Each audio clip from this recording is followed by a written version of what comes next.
A'udzu billahi minasyaitonir rajim. Bismillahirrahmanirrahim. Alhamdulillahirabbil alamin wa bihi nasta'in.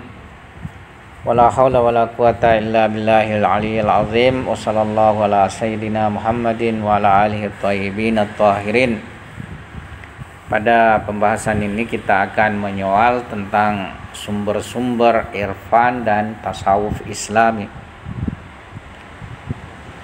Pandangan sebagian pemikir barat, ahli ketimuran atau orientalis yang menghubungkan tasawuf Islam, yang menisbahkan irfan dan tasawuf Islam pada sumber non-Islami, bersandar atas persangkaan mereka bahwa ajaran Islam sendiri tidak mempunyai potensi untuk pengembangan dan pengajaran daripada irfan dan tasawuf.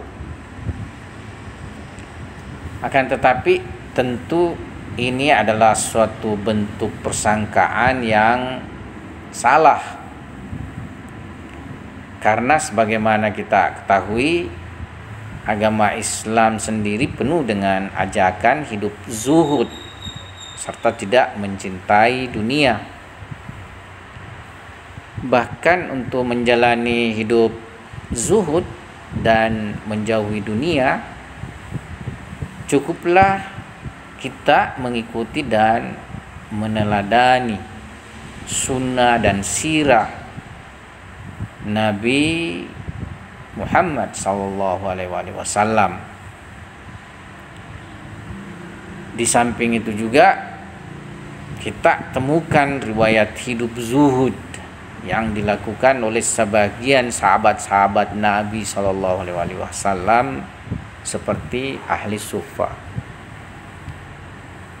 Juga kita mengetahui bahwasanya sahabat-sahabat seperti Amirul Mukminin Ali alaihissalam adalah sahabat yang kehidupannya penuh dengan kezuhudan. Kitab Islam sendiri, yaitu kitab suci umat Islam sendiri, yakni Al-Quran dan hadis dari para maksumin alaihimussalam, banyak mengisyaratkan kerendahan dan kehinaan harta serta kedudukan dunia, dan memperingatkan tentang adanya hisab hari akhirat, serta menganjurkan membersihkan batin dari kecintaan terhadap alam materi beserta hal-hal yang berhubungan dengan kecintaan dunia. Allah Subhanahu wa taala berfirman, A'udzubillahi minasyaitonirrajim. Qad aflaha man tazakka wa dzakara asma rabbih fasalla bal tu'thirunal hayatad dunya wal akhiratu khairu wa abqa.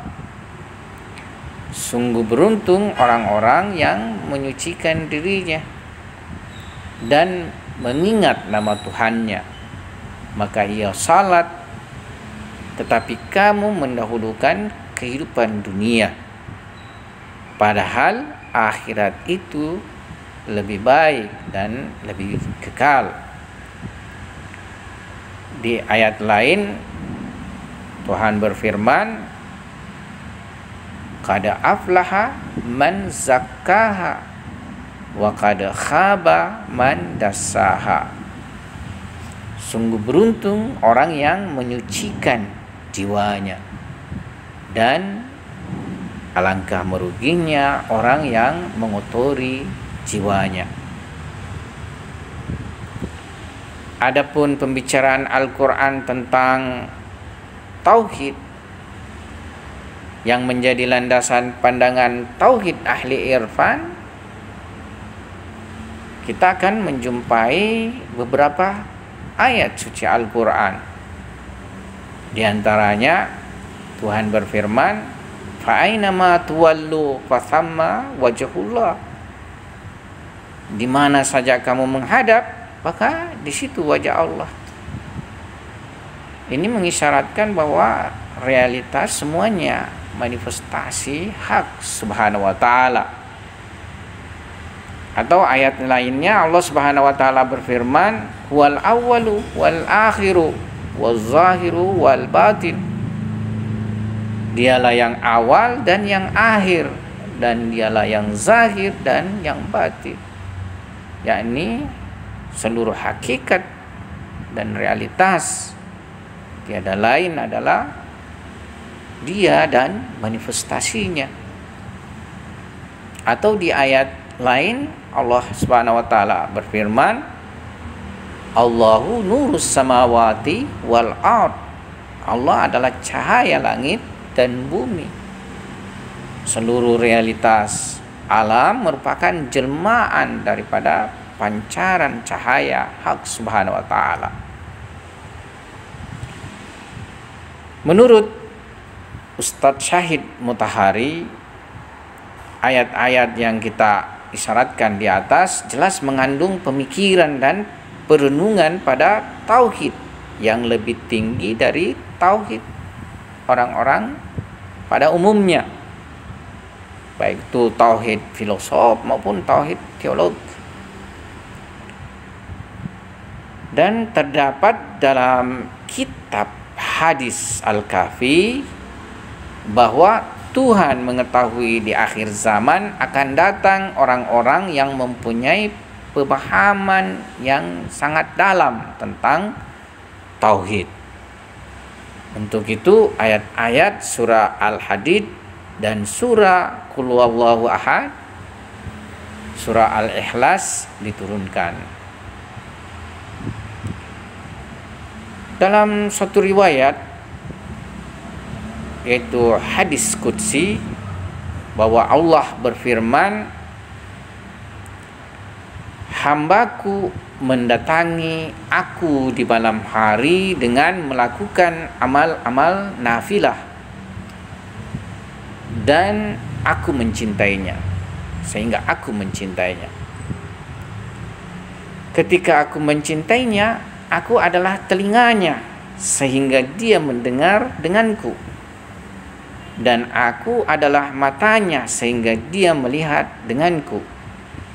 Dan aku adalah lidahnya, sehingga dia berbicara denganku. Dan aku adalah tangannya, sehingga dia mengambil denganku. Riwayat ini jelas menggambarkan bahwa seorang hamba ketika ia bersuluk menuju hak Subhanahu wa taala, ia akan sampai pada suatu kedudukan di mana ia akan menjadi tempat tajalli dan manifestasi nama-nama serta sifat-sifat sempurna hak Subhanahu wa taala. Adapun tentang sair suluk dan melewati tahap-tahap kedekatan pada Tuhan sampai pada terminal dan stasiun paling akhir, cukuplah pandangan irfan ditinjau dengan ayat-ayat yang berhubungan dengan liqa'ullah. Ya ayyuhal insan innaka kadihun ila rabbik famulaqih. Wahai manusia, kalian bergerak, bersungguh-sungguh bergerak menuju Allah Subhanahu wa taala, famulaqih, dan akan menemuinya. Atau istilah ridwanullah, dan ayat-ayat yang berhubungan dengan wahyu, ilham, pembicaraan malaikat kepada selain Nabi seperti kepada Hazrat Maryam, serta lebih khusus lagi ayat yang berhubungan dengan Mi'raj Nabi suci Muhammad sallallahu alaihi wasallam.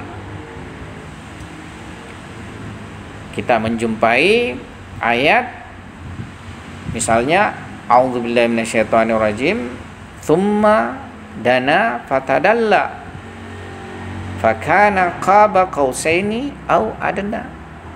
Jadi Rasulullah mendekat dan semakin mendekat sampai jarak antara beliau dengan hak subhanahu wa ta'ala sejarak 2 busur anak panah, bahkan lebih dekat.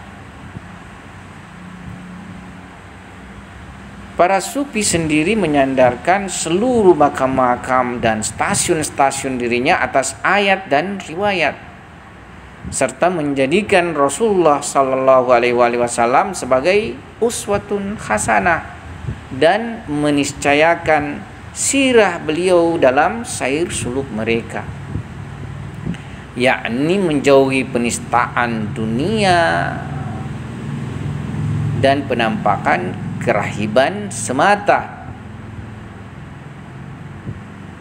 Karena dunia pada hakikatnya merupakan tempat untuk menyemai kebaikan dan amal saleh, untuk mendapatkan kedekatan pada Allah Subhanahu wa taala. Makanya Islam tidak membenarkan penistaan kepada dunia, karena dunia merupakan salah satu bagian daripada manifestasi hak subhanahu wa ta'ala, tapi merupakan alam dan manifestasi terendah.